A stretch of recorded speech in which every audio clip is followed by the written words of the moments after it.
Welcome everyone to Dr. John Bedker's Leadership Podcast, the podcast focused on leadership. The episode will begin shortly. Thank you so much for tuning in. Enjoy the podcast.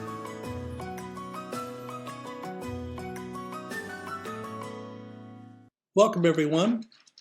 Thank you so much for tuning in to the Dr. John Bedker Leadership Podcast. I'm your host, John Bedker. Well, it's around April 15th. In the United States, that's tax day. So a big day, an important day for lots of people. File those taxes. Well, as important as tax day is, a lot of important and significant events have occurred on April 15th. So my little attempt at an icebreaker here to get started in this episode, I want to talk about April 15th and some of those important things that have happened on this day. Let's begin with the birth. Leonardo da Vinci, way back when, 1452. Yeah, Leonardo da Vinci was born on April 15th. Pretty significant. Okay, something else significant, maybe not quite as good though. On this day in 1912, April 15th, the British luxury liner Titanic sank en route from New York, from Southampton, to the United States. This is the day the Titanic sank. Wow, another big thing. Here's one, 1926, jump ahead a little bit. A gentleman by the name of Robertson started a company called Robertson Aircraft. That was one of the companies that later developed into what today is known as American Airlines. It flew its first mail route between Chicago and St. Louis, Missouri. The pilot, Charles Lindbergh, April 15th, 1926. Okay, couple more. Jackie Robinson, iconic person, incredible person. 1947, he broke baseball's racial barrier, played in his first major league game for the Brooklyn Dodgers at Ebbets Field, April 15th. Here's one we all know, 1955, American fast food pioneer Ray Kroc. He opened the first McDonald's franchise, launching an enterprise that would eventually become the world's largest fast food chain. He was in Des Plaines, Illinois. So back in 55, McDonald's began. Another sort of tragic one, 2013. Near the finish line of the Boston Marathon, 2 homemade bombs were detonated in the crowd of spectators. 3 people were killed, and more than 260 were wounded in this terrorist attack. Now this will get us a little more on topic for our episode today. A little further along, 2019, Notre Dame Cathedral, most people know that, in Paris, caught fire on April 15th. That blaze destroyed most of the cathedral's roof, its 19th century spire. It was an amazingly tragic and horrific day in Paris at Notre Dame Cathedral. Let me just close my little intro here with one more. This past week, the week of April 15th, day 1 of the Trump trial in New York. The trial on election interference by the former president.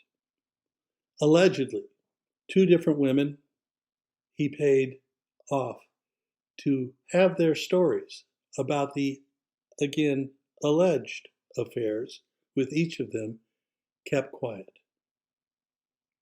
Did this through a series of transactions. And so that trial today is ongoing, but it did in fact begin on April 15th. Well, that trial, those events, that world we're living in, really describes what this episode is meant to be about. I've listed just a few things that April 15th is known for, some historically significant, some tragically noteworthy, and then this last one, also a tragedy, but quite real. So, an important day, and for this episode, an important time.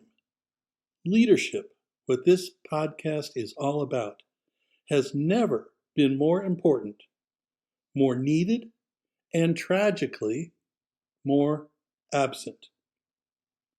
This episode speaks to each one of you. This episode is a call for each of you to be leaders. The Dr. John Bedker Leadership Podcast came about as our world became and remains an increasingly turbulent, often chaotic, and challenging world. A global pandemic became a catalyst for a series of global events to emerge.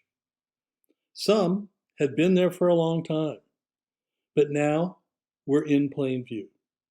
Others were largely unknown, or more specifically, unspoken, and now also came into view.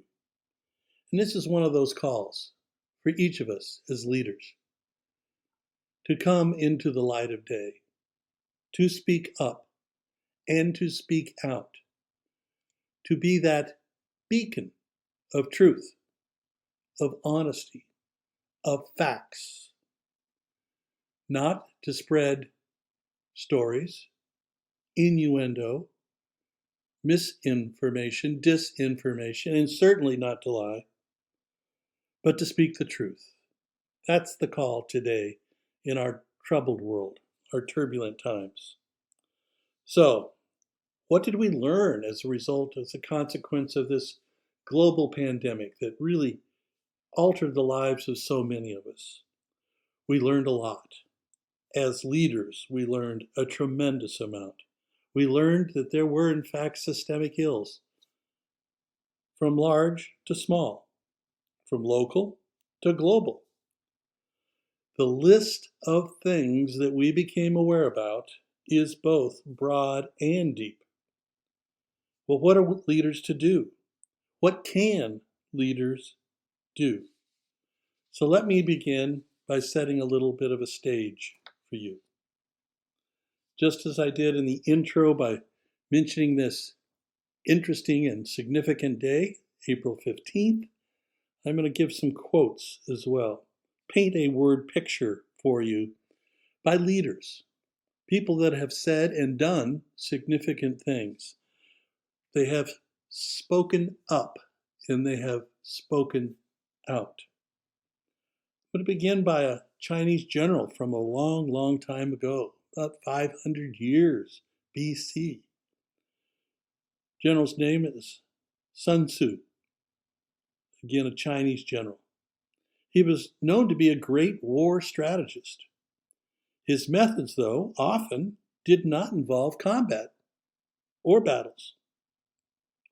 So I'll begin by sharing some quotes from Sun Tzu, and then I'll give some from others to set the stage about the need and the importance of your leadership contribution in these troubled times. That is really the call to action of this podcast. Okay, so here we go. Beginning with Sun Tzu. First quote. There has never been a protracted war from which a country has benefited.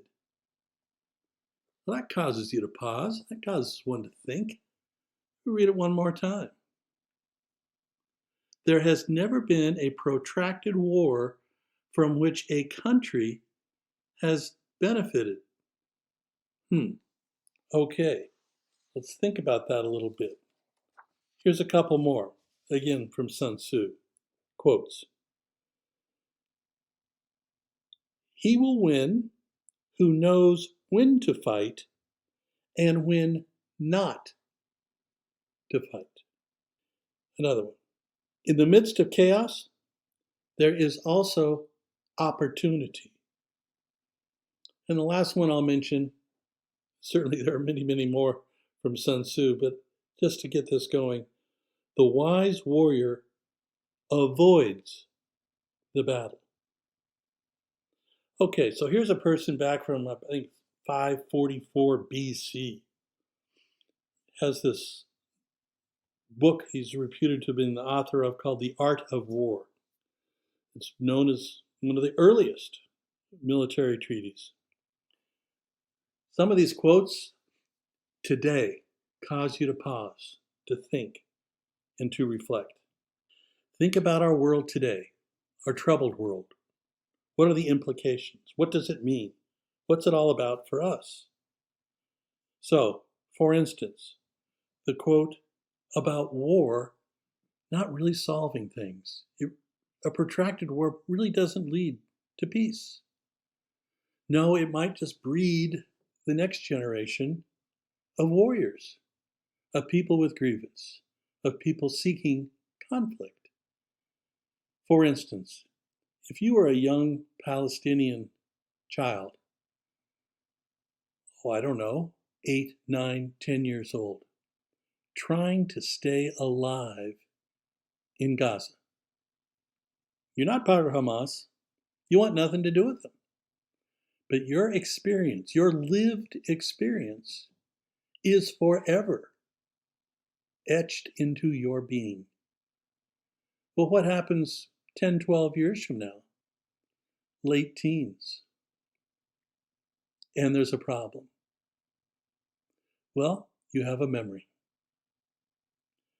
Did a peace by Israel trying to eliminate, to kill every single Hamas member turn out to solve a problem? Did it lead to a peace? Or did it just breed more hatred? So there you go. He who knows when to fight and when not to fight. We have to think about that. Really important. And here's the one for leaders that we have to seize upon. In the midst of chaos, there is also opportunity. They actually say that in the brain, sitting next to one another, are these two sides, threat and opportunity. Which will you choose? Well, a leader chooses opportunity, right? And as the last quote I gave from Sun Tzu says, the wise warrior avoids the battle. Wouldn't it be better to sit down and talk to peace rather than fight to peace? Because in the end, it may not be peace at all. It may be breeding the next generation of warriors. Well, more currently, there's this other effect. And politicians often get caught up in it. It's called the CNN effect, just like it sounds, right? Cable news network, the CNN effect. When voters are emotionally moved by the pictures that they're seeing on their news, on their social media, and as a consequence demand that, quote, something must be done. This CNN effect is its own call to action. And politicians respond because they want to stay in office, because it advances an ideology that they support, because it will hold them in good stead. Quick examples, we've all seen this. Immigration, terrible, terrible situation. But it's a situation that has gone on literally for decades, several decades. Bad situation. When legislation is brought, one side won't allow the other side to bring it. When it attempts to solve some problems, it may not solve other problems, and so again is set aside. The idea of taking a step forward or 2 steps forward is rejected because it didn't take every step forward. So this notion of immigration having this CNN effect, that people just want to see a plethora of immigrants entering the United States illegally, and somehow making the case that the current president, in this case President Biden, is singularly the problem. I'm on a number of mailing lists. My local congressman, House of Representatives, regularly sends me these emails about how Joe Biden is singularly responsible. There is no one else but him that owns this immigration issue. Holy cow. Nothing could be further from the truth. This is a problem that is real, that is of long standing, and both sides and many people have been contributors. But what happens when the Biden administration says, we will support the legislation brought by the U.S. Senate? I will sign it. Well, the Republicans don't want problem solving. No. This is a political issue in an election year. So we don't want a problem starting to be solved. It wouldn't solve it all, by the way, but it would start to. No, we don't want that. So immigration is a good example. Certainly we see this now in the last several election cycles, and we're going to see it again in the fall, about women's health care and reproductive rights. Are we really a nation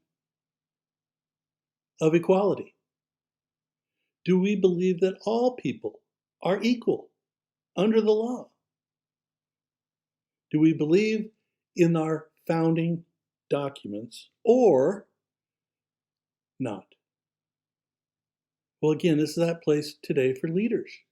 It may not be a physical battle, a war, so to speak, but it is a real battle to say, in this country, this land of the free, where people should have certain inalienable rights, let's see if we can not do that. That is the opposite of leadership. And so this call to action for us today is to say, it's not about politics.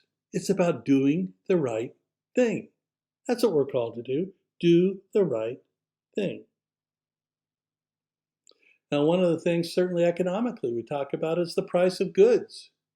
Gasoline, eggs, bread. Yeah, all too high.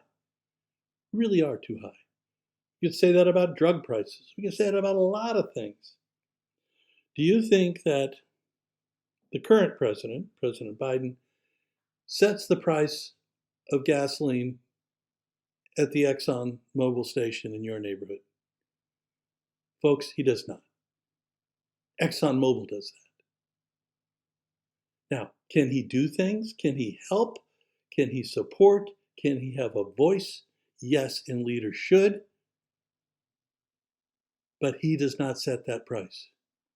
If you are really genuinely concerned about that, and you have every right to be, blame ExxonMobil or whoever the gas provider is that's charging you too much.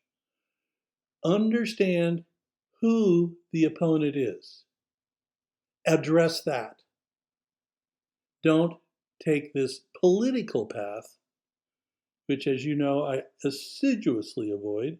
We need to do the right thing. Who's setting the price? Who owns that price? And work for or against that person. So, this call to action call to arms, which I've been talking about. Here we go. We are created by many, often overlapping factors. There's a lot of things going on, right? It's not a single variable equation. It's a multivariant equation. Nations come to blows over ideology. They could do that over religion, ethnic differences, territorial concerns, natural resource concerns, any number of things, and they could do this locally and globally, right? We've seen this in public schooling. What books can we have or can't we have? Certainly on the reproductive rights issue. Can a woman have reproductive health care in this state, but not in another state? Okay. So what we find is that there are a number of issues, a number of factors that leaders need to make sure that they know the truth about. Not the politics, but the factual truth. And say, okay, I get it. And then speak up and speak out about that, about the truth. The real challenge is for politicians in this case, but ordinary citizens like you and I, leaders, to recognize and to safeguard the gains that we need to make and that we have made historically to benefit those we serve. And therein lies the challenge. What's happening is we have institutions. We have what they call institutional architecture. Things that are in place, that exist to try to help us to keep things afloat, so to speak. Things like the United Nations. Certainly now, in the case of Ukraine, NATO, and all across Europe, the European Union. These are institutional, absolutely critical setups to support peace and to help a world in trouble. There's going to be wars, there's going to be conflict, certainly disagreement. But wouldn't it be tragic if those things, sort of the guardrails, the safety nets that allow us to keep the world as much as possible at peace, are allowed to decay, or are not supported, or are effectively put out of business? Folks, the call to action today, leading in a turbulent world, as this podcast is titled, is to say you must speak up, you must speak out, not politically, but from a leadership point of view. You know what's right. Are we treating people fairly? Are we treating people equally? Are we seeking conflict, or are we seeking resolution to conflict? Folks, this is the call of leadership in a turbulent world. Okay, everyone, thank you so much for listening. I really sincerely appreciate you tuning in. Take care. We'll talk soon.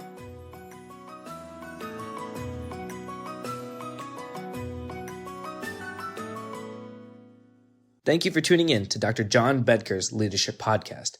We hope you enjoyed this episode. Please tell your friends, and of course, please follow our podcast and subscribe. Thank you again for tuning in.